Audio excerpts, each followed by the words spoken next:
నీళ్లలో ఉప్పు లేదని ఒకరు, పాలల్లో పంచదార లేదని ఇంకొకరు బాధపడుతూ ఉంటారు.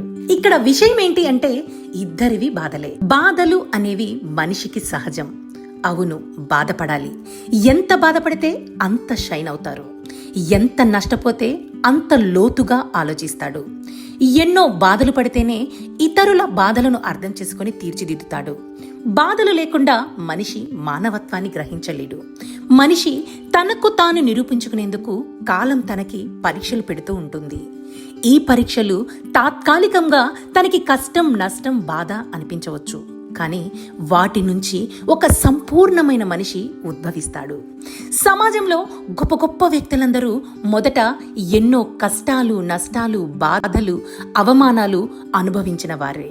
వాటన్నింటి నుంచి అధిగమించి తనకు తాను నిరూపించుకొని ఇప్పుడు మీ ముందు ఇలా ఉన్నారు.